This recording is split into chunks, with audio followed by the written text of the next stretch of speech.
podcast livre Les détectives du Yorkshire, le tome 3, Rendez-vous avec le mystère de Julia Chapman. Présentation du roman. Le titre en VO du roman est Date with Mystery. Il a été publié en France en 2018 aux éditions Robert Laffont, collection La Bête Noire. Je lui ai mis la note de 7 sur 10 et le conseille à tout le monde. Il fait 450 pages. Quatrième de couverture.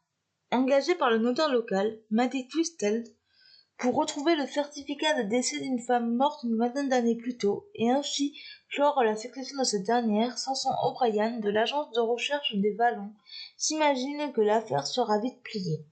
Mais le détective privé est sur le point de découvrir que les choses à Buncliffe sont rarement aussi simples.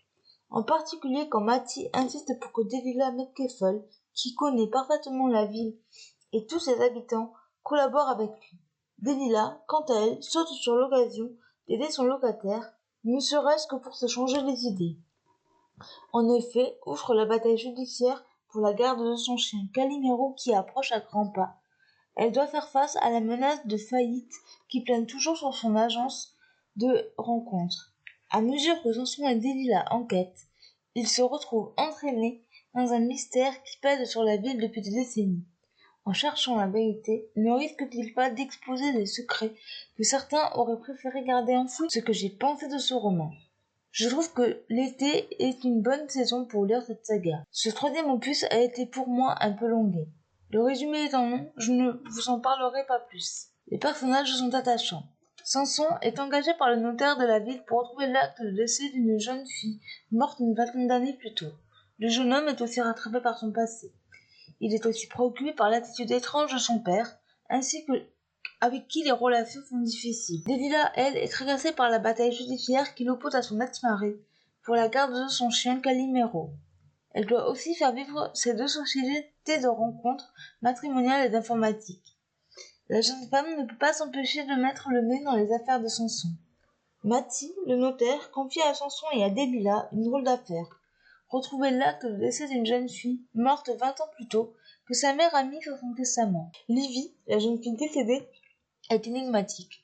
Tout le monde se souvient d'elle en ville, mais son acte de décès est introuvable. Les autres protagonistes servent à l'intrigue. Les histoires des uns se mêlent aux histoires des autres. L'intrigue est complexe et tarabiscotée. Le lecteur se fait mener en bateau du début à la fin du récit.